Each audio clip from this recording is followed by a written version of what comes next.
Hello everyone, final audit का paper हुआ complete और आज की सबसे अच्छी बात यह है कि पेपर हो गया कंप्लीट। कैसा रहा सर पेपर? ऑडिट का पेपर हमेशा एस्पिरेशन बेस्ड आंसर है। जिनकी उम्मीद है कि हमें 40-50 ऑडिट में लाने चाहत है उनके लिए बढ़िया गया।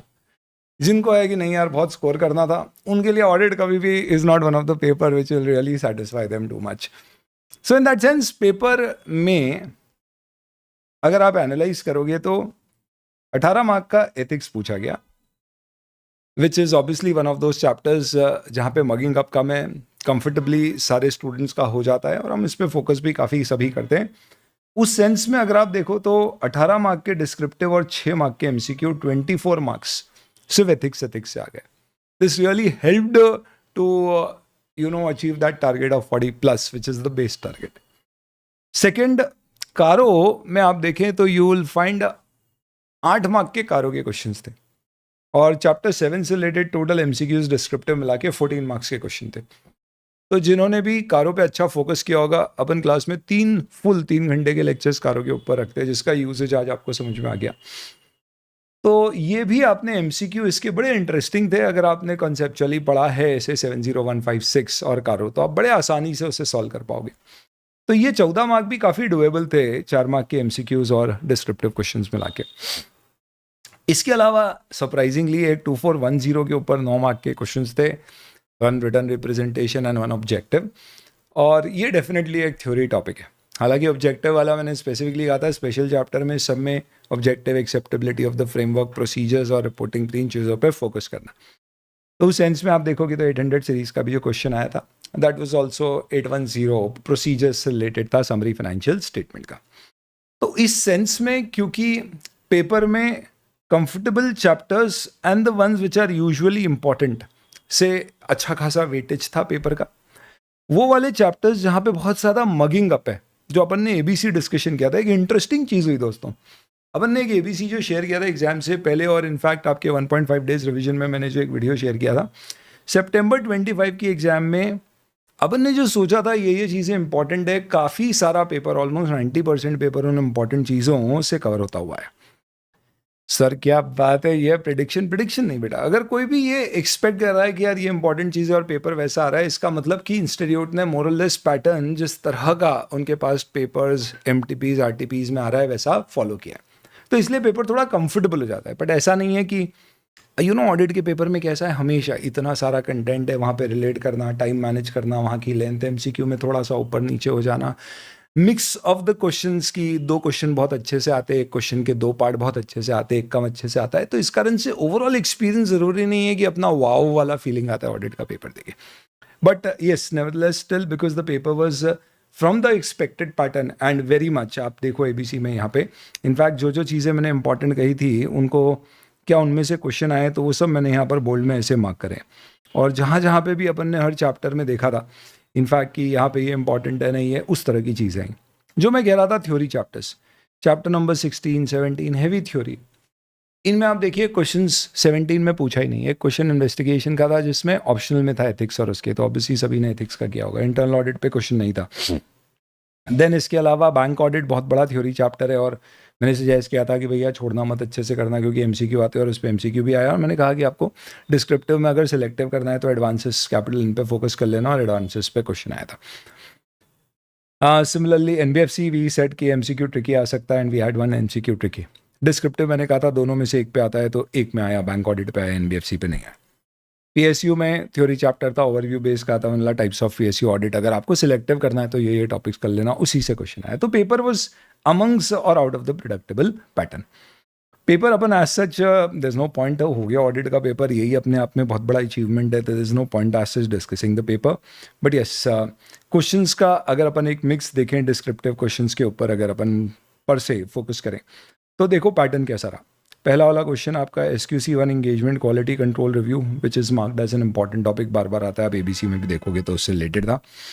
सेकेंड वाला क्वेश्चन आपका नेटवर्किंग गाइडलाइन से रिलेटेड था, वंस अगेन तो दिस वाज एथिक्स का क्वेश्चन। आप देखना एथिक्स में मैंने बोला था सिर्फ क्लॉजेस पे फोकस मत करना, council general guideline, ESB decision, BRSR की जो लेटेस्ट रिपोर्टिंग गाइडलाइन आई है उसके ऊपर फोकस करना, और उन सब के ऊपर क्वेश्चन आए। एथिकल स्टैंडर्ड्स इनफैक्ट इस बार कोड फंडामेंटल प्रिंसिपल, तो नो क्लर्क का क्वेश्चन था। देन आप देखो यहाँ पे there was a question with respect to CARO class 21 में आपकी जो रिपोर्टिंग होती है उससे रिलेटेड। सेकंड वाले पार्ट पे अपन डिस्कस नहीं कर रहे हैं, हम जस्ट सेइंग क्या चीज़ किससे रिलेटेड थी। तो ये 250 का था। जिस स्टैंडर्ड मैंने कहा था कि भैया इसमें कंसेप्ट समझना स्टैंडर्ड का क्या है, उससे रिलेटेड कि आता है या नहीं, उससे कनेक्ट होता है या नहीं। Then again there was a question with respect to ethics जिसमें imminent breach of law respect of NOCLAR, जो कि senior accountant and public practice के ऊपर रिस्पॉन्सिबिलिटी है या नहीं है लिस्टेड कंपनी में अगर आप हो तो रिपोर्टिंग करने की या इमिटेंट ब्रीच के ऊपर काम करने की, उससे रिलेटेड क्वेश्चन था। पीएसयू के अंदर सिंपल कंप्लायंस ऑडिट का क्वेश्चन था, chapter number 15 PSU audit. Then इसके बाद कंसोलिडेटेड फाइनेंशियल स्टेटमेंट थे, अलग अलग सब्सिडरीज जिसमें आपको रिपोर्टिंग करनी थी किससे रिलेटेड, एक ऐसी सब्सिडरी जो फाइनेंशियल स्टेटमेंट प्रिपेयर कर रही है अदर देन इंडियस या इंडियन गैप्स में। तो मैंने बताया था आपको कि इसमें जो आखिरी में 5 आप देखोगे वीडियो तो 5 रिपोर्टिंग के इंपॉर्टेंट पार्टर्स रहते हैं, अलग अलग सिनेरियोस, उससे रिलेटेड ये क्वेश्चन था, थर्ड केस। देन इसके अलावा अपॉइंटमेंट ऑफ स्टैट्यूटरी ऑडिटर ऐसे 540 एस्टिमेशन अनसर्टनिटी। तो इट वाज एक्सपेक्टेड क्योंकि ऐसे इंटरमीडिएट से हटा दिया गया है तो इस तरह के ऐसे इंपॉर्टेंट होते हैं, तो ये उससे रिलेटेड क्वेश्चन था, एस्टिमेशन अनसर्टनिटी। देन 2410 में सिंपली बोला गया था ऑब्जेक्टिव क्या असाइनमेंट का अगर स्टैट्यूटरी ऑडिटर को लिमिटेड रिव्यू दिया था। देन आपको बैंक का ब्रांच ऑडिटर अपॉइंट किया गया और इसमें एनपीए से रिलेटेड बात थी जिसमें सबस्टैंडर्ड क्लासिफिकेशन था एनपीए का, बिकॉज उसमें रीस्ट्रक्चरिंग रीशेड्यूलमेंट हुआ था और उस पर प्रोविजन कितना होना चाहिए, ये 2 चीज़ों के ऊपर क्वेश्चन था। तो रीस्ट्रक्चरिंग होती है तो हमें एनपीए क्लासीफाई करना पड़ता है, तो वो सब स्टैंडर्ड होता है उससे रिलेटेड। देन डिजिटल ऑडिट में जो इंपॉर्टेंट टॉपिक्स होता थे उसमें टॉपिक नंबर 5 साइबर रिस्क, उसमें रिमोट ऑडिट होता है उससे रिलेटेड। ये बोलना आसान है, ऑब्वियस सी बात है, इतने बड़े चैप्टर में वो टॉपिक उससे रिलेटेड पॉइंट याद आना एग्जाम में मुश्किल है। जहाँ थ्योरी ज़्यादा होगी वहाँ मुश्किल है, जहाँ प्रोविजन बेस्ड होएगा वो कंपेरेटिवली आसान है। ईएसजी में 2 बार से कोर प्रिंसिपल्स पूछ रहे थे, पर इस बार इन्होंने पिलर से रिलेटेड क्वेश्चन पूछा which was with respect to sustainability practices.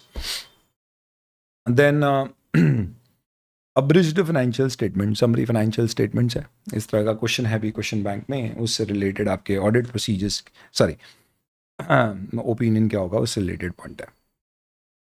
Then there was this question relating to 505 positive confirmation request भेजा है और जवाब मैनेजमेंट के पास आ गया, हमारे पास डायरेक्ट नहीं आया, तो आप रिस्पॉन्स को कैसे इवैल्यूएट करोगे उससे रिलेटेड क्वेश्चन था। Then once again there was this question relating to ethics, अच्छे क्वेश्चन आए एथिक्स के, जिसमें आपने अंडरराइटिंग सर्विसेज ले लिया है जिसमें इशू होता है तो और परसेंटेज बेसिस पे फीस चार्ज की है, तो उससे रिलेटेड क्वेश्चन था। Then 265 deficiencies in internal control, significant deficiencies identify हुई है तो उसे कैसे कम्युनिकेट करते हैं, this was relating to that. Then once again 2410 से रिलेटेड क्वेश्चन था जिसमें रिटर्न रिप्रेजेंटेशन, स्पेसिफिकली आप उस चैप्टर में देखोगे तो क्या क्या चीज़ें कवर करते हैं, there is a particular point, ये क्वेश्चन था। ये रिपीट तरह का क्वेश्चन था, मैक्सिमम फीस प्रिस्क्राइब की है, मिनिमम प्रिस्क्राइब नहीं की है, this is by a cooperative bank for statutory audit, तो टेंडर के प्रोविजन से रिलेटेड था। और इसमें ऑल्टरनेट क्वेश्चन आपका इन्वेस्टिगेशन चैप्टर का, तो जो शायद ही किसी ने किया होगा। तो ये इस तरह का पेपर था, ऑल सेड एंड डन हो गया। पेडर दोस्त मजे करो, आगे बढ़ो, wish you all the very best for your remaining papers. अगर आपका ग्रुप वन ही था, क्लियर हो गया है, मजे करिए, you have done enough amount of hard work, you really need time for your self and obviously for others is just a matter of 1 more week. Best of luck.